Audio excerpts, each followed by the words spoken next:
Bom dia a todos.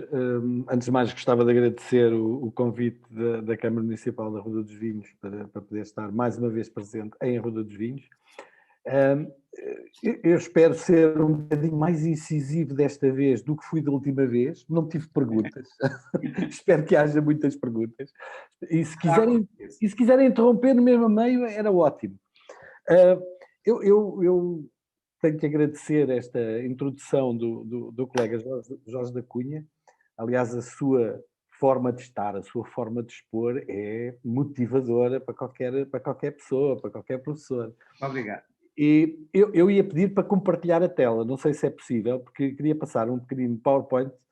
A idade é terrível e o PowerPoint tem mais uma cábula do que outra coisa qualquer. Será possível, com certeza. A Câmara Municipal os técnicos da Câmara irão fazer isso. Agradecer esta introdução do colega Jorge da Cunha. Alô, Augusto? Não, já está, eu acho que já está. A forma de expor é motivadora para qualquer pessoa. Já está.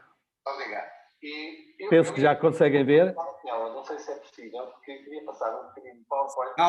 Alguém tem o micro ligado, eu pedia, por favor, desligasse os micros. Ok. Penso que já está a ver. Ok, está sim, senhor.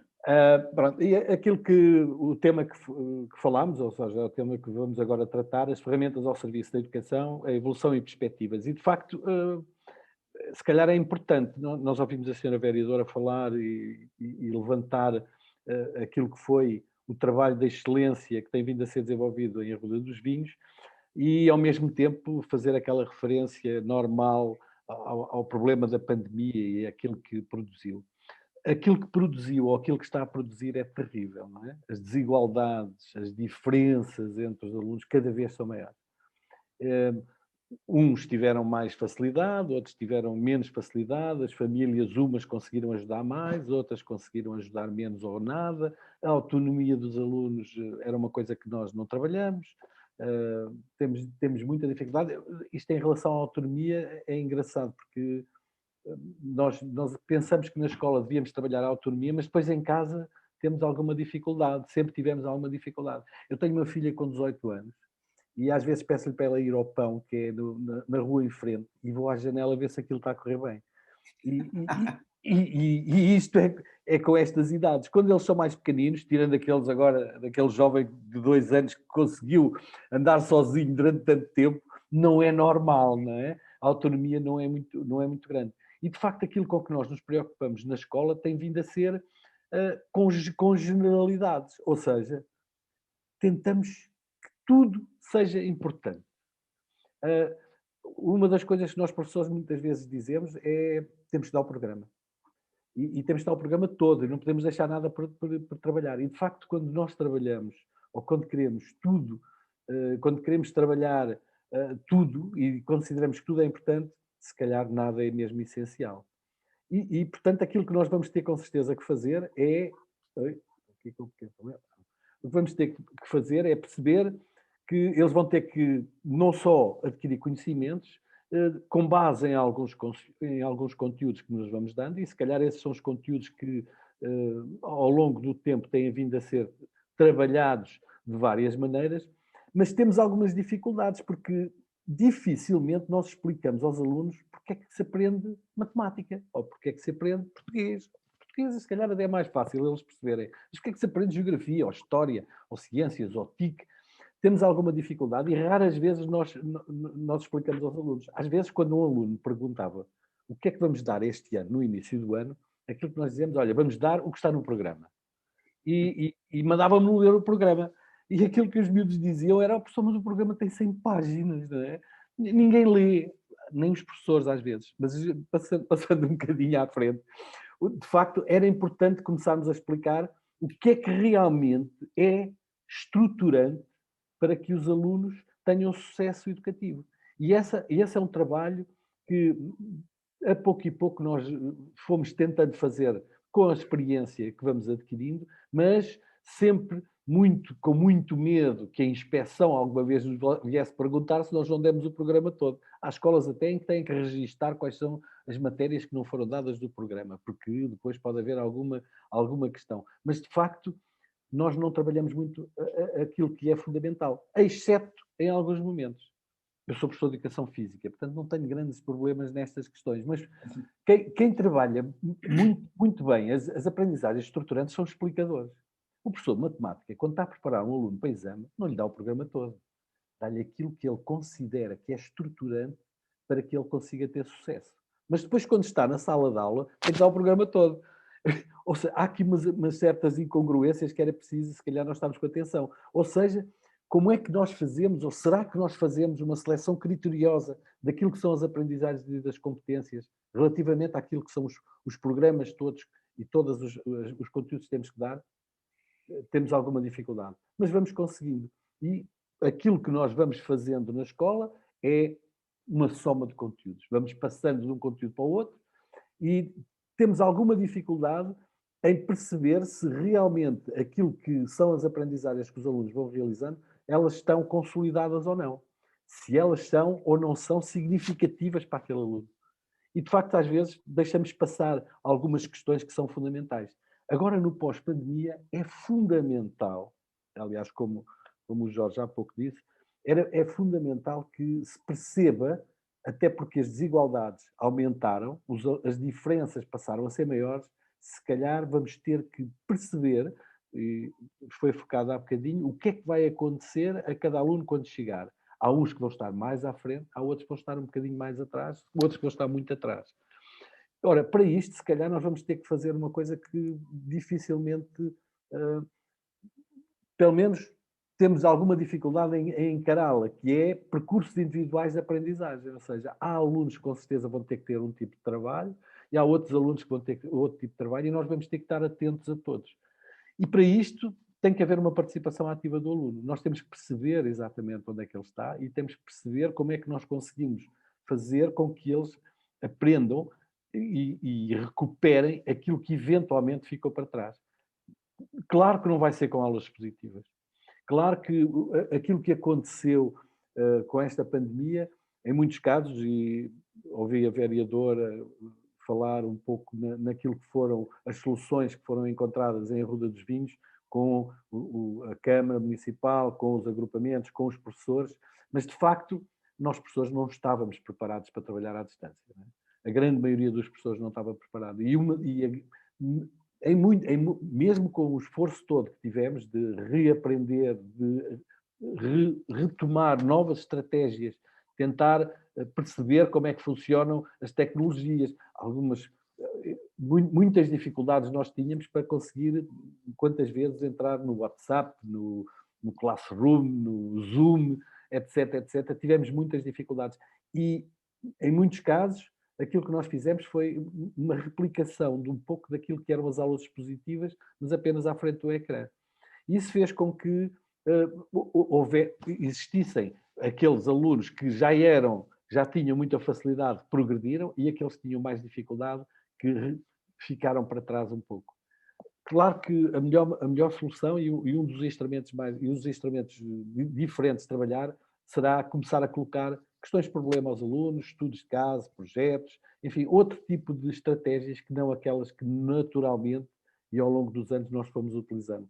E claro que para isso, e por isso, o trabalho cooperativo e o trabalho autónomo é fundamental para desenvolvermos aquelas capacidades e aquelas competências que os alunos tiveram mais dificuldade. O trabalho autónomo foi aquele que todos nós dizemos, os alunos não têm autonomia suficiente para conseguir trabalhar à distância e conseguir trabalhar projetos e conseguir trabalhar pesquisas, etc. E essa foi a grande crítica. Mas o trabalho colaborativo foi também uma das questões muito difíceis. Ela começa muito jovem e, infelizmente, do meu ponto de vista, nós perdemos ao longo do percurso escolar aquilo que é o trabalho do jardim de infância. No jardim de infância trabalha-se muito colaborativamente, dá-se muita autonomia aos jovens, mas depois nós, penso eu, com uma ânsia de querer que eles aprendam mais, que aprendam mais coisas, vamos coartando as hipóteses deles trabalharem colaborativamente, trabalhar autónomo, porque isso demora mais tempo.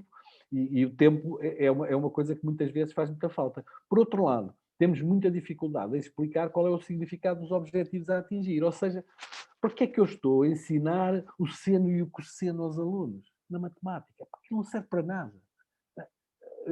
Se não se explicar que, eventualmente, se eu perceber bem o seno e o cosseno, se calhar quando eu estou a jogar handball ou futebol, o passo que eu vou fazer já tem uma outra trajetória, porque se calhar é mais fácil fazer de uma maneira do que de outra.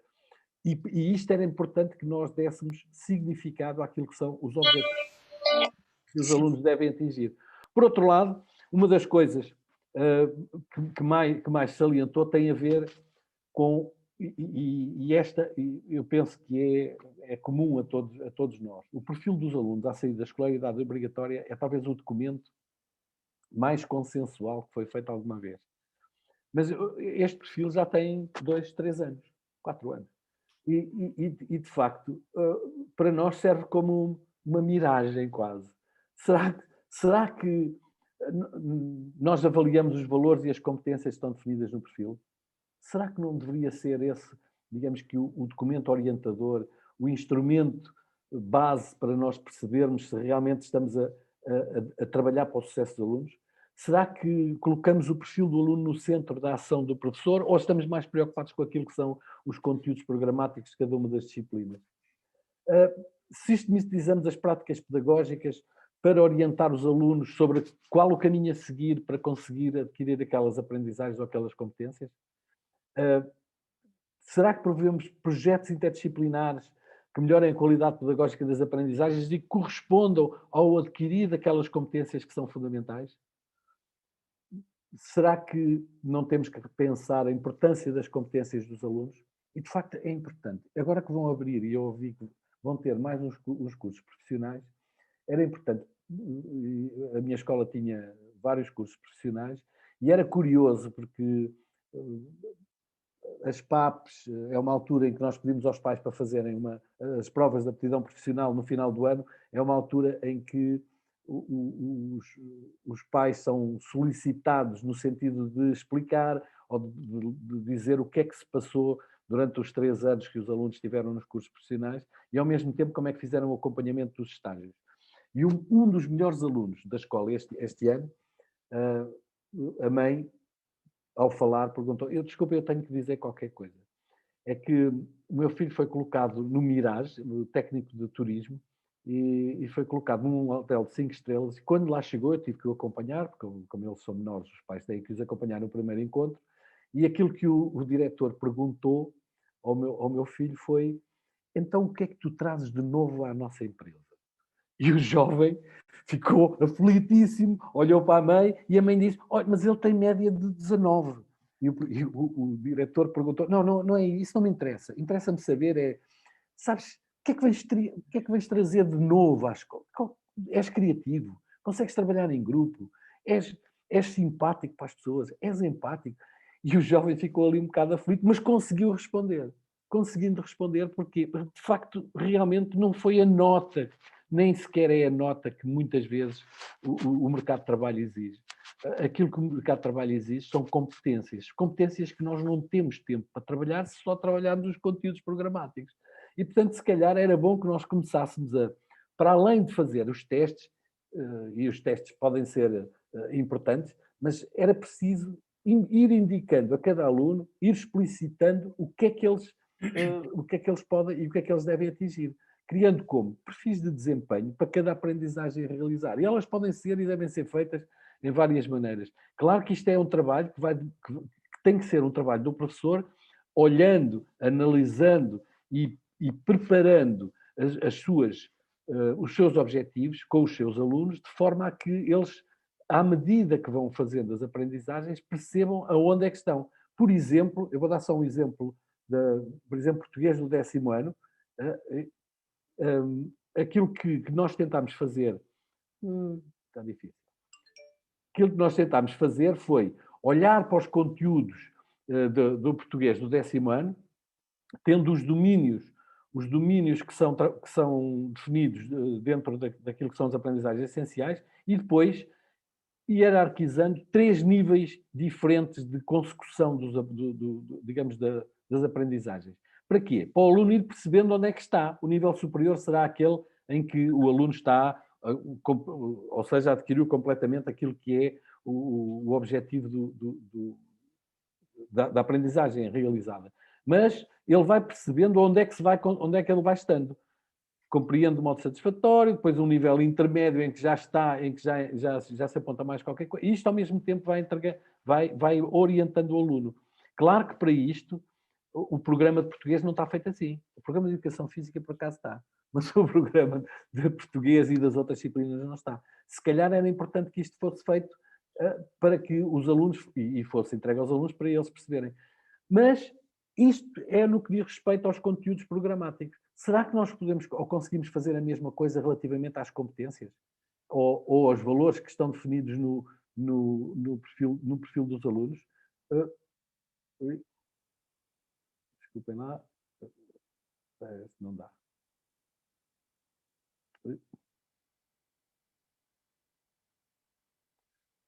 Às vezes tem destas coisas. Fazer exatamente a mesma coisa relativamente aos perfis, ou seja, olhar para aquilo que são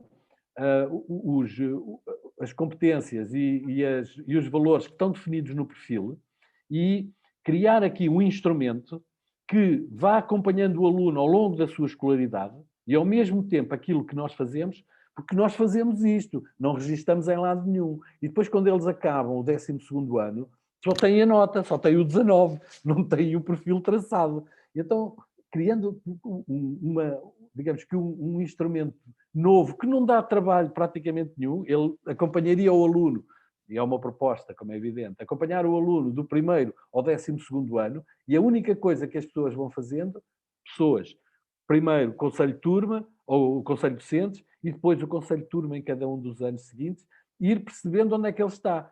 Para isso temos que definir perfis de desempenho que vão sendo hierarquizados de forma, do lado esquerdo está, digamos, aquilo que está definido no perfil de competências do PASEO, portanto, do perfil que está definido, e depois estão vários patamares que o aluno normalmente consegue. Dizemos que relativamente à responsabilidade e integridade, no início o aluno não pondera, não age com ética, não assume nem as suas ações nem as alheias, não se respeita a si nem aos outros, isto é um patamar inicial.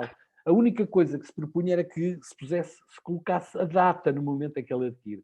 E isto acompanhar o percurso do aluno todo até ao final do 12º. Quando ele termina, claro que tem as notas dos exames e as notas da frequência, mas ao mesmo tempo tem um perfil que pode seguir como um currículo quando tem que apresentar, quando, por exemplo, tem que apresentar, tal como aquele aluno há pouco eu referi, aqueles alunos dos estágios quando eles têm que entregar no mercado de trabalho, em que, neste momento, o mercado de trabalho está muito mais preocupado com aquilo que são as soft skills que os alunos têm, do que propriamente com aquilo que são os resultados que eles vão adquirindo.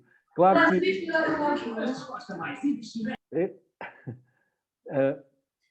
São estas coisas. Sim. Estes são alguns dos problemas com que nós nos tivemos que debater durante a pandemia, não é? É verdade, sim. Entramos dentro da sala, a sala de aula entrou dentro das casas dos alunos, mas o contrário também é verdade. É verdade. De vez em quando algum professor a dar uma aula, lá vinha o filho e punha-se à frente do ecrã, ou veio o gato ou o cão e põe-se à frente. Portanto, estas questões foram também uma questão que aproximou um pouco as famílias. Estes documentos são documentos que, se forem acompanhados e se forem partilhados com as famílias, podem ajudar também na melhoria e na orientação daquilo que é o estudo que os alunos devem proceder. Para isto, é importante que haja transparência e comunicação, ou seja, só há transparência e comunicação quando todos nós sabemos o que é que vamos trabalhar e depois onde é que os alunos estão. Claro que colocar os alunos naqueles patamares, quer seja dos conteúdos, quer seja das competências, vai não só monitorizando aquilo que é o processo de aprendizagem, como também informando de qual é o patamar em que o aluno está. Claro que há várias soluções para isto. A avaliação é aquela que tem que ter o maior cuidado. Não é por acaso que o Projeto Maia tem vindo a ser divulgado por tudo quanto é escola. Espero que se consiga dar uma volta relativamente àquilo que são os processos de avaliação que que estão em curso em várias escolas. Muitas escolas ainda assentam muito naquilo que são os resultados dos testes, quando de facto há bastante mais instrumentos que podem permitir. Claro que aquilo que é fundamental é que os critérios sejam claros e devem traduzir também, não só como critérios de avaliação, mas também como feedbacks que permitam orientação aos próprios alunos para poderem continuar os seus estudos. Eu vou só partilhar aqui um ou dois. Tem a ver com... Senhor Professor, só para aproveitar este seu slide anterior, nós parece que continuamos a confundir muito classificação com avaliação, é que não é a mesma coisa, não é? Exatamente. É o slide seguinte e o outro a seguir é isso que ia tentar procurar fazer. Ou seja, grupos trabalho de grupo.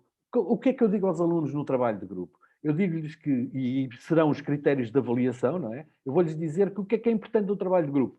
Cooperação, negociação, empatia, responsabilidade e faça aquilo que é a tarefa, digamos, o conteúdo, o conhecimento. E depois ir dizer-lhes que esta é a forma de fazer a avaliação do trabalho de grupo e de como é que ele vai correndo. Colocando em cada um dos patamares, ou seja, eu aqui pus em 5, só para se perceber bem, colocando quais são os patamares onde eles estão, hierarquizando as soluções. Por exemplo, no que diz respeito à negociação. Negociação de trabalho de grupo, o aluno exclui-se, portanto, ainda está numa fase de exclusão. Depois, tem dificuldade em aceitar a opinião dos outros. E ele vai percebendo que aqui assim tem que melhorar. E, finalmente, quando a negociação é bem feita, ele negocia consensos, conduz à resolução de tarefa. Digamos que estes instrumentos vão permitindo ao aluno colocar-se e perceber como é que deve desenvolver o seu trabalho. Paralelamente, nós podemos criar aqui assim atribuir depois as notas, não é? Consensualmente discutidas entre professores e alunos e colocando patamares e standards, ou seja, de avaliação. Podemos fazer isto para o trabalho de grupo, podemos fazer isto para várias soluções, para o trabalho de projeto, por exemplo, exatamente a mesma coisa. O que é importante? É discutir estes critérios, e estes critérios devem ser discutidos numa primeira fase entre professores, mas depois ser também discutidos com os alunos. Antes de iniciar o projeto, como é que nós vamos avaliar o projeto? No fundo, este avaliar o projeto é desde logo, esta forma de elaborar os critérios, é desde logo uma forma de orientar os alunos para o trabalho que devem fazer. E podemos criar digamos que estes elementos, estes instrumentos para todas as estratégias, todas as metodologias que vamos utilizando e, eventualmente, se for necessário, e se quisermos depois atribuir uma classificação, também consensualizar qual é o standard que vamos utilizar. São questões... Tem 2 minutos. Sim, então estou mesmo a acabar. Podemos fazer isto, eu escolhi aqui só 3, no trabalho de grupo, o trabalho de projeto e o portfólio, que é fundamental para que os alunos vão seguindo aquilo que é o progresso das suas atividades, e depois aquilo que temos que fazer, que é uma coisa que nós temos alguma dificuldade, que é valorizar todas as produções e aprendizagens realizadas. Normalmente nós vamos muito à caça do erro, quando de facto temos é que valorizar aquilo que é feito e que é bem feito. E depois é muito trabalho, muita determinação e muita paciência, que é uma das coisas que nos vai faltando neste evento. Obrigado.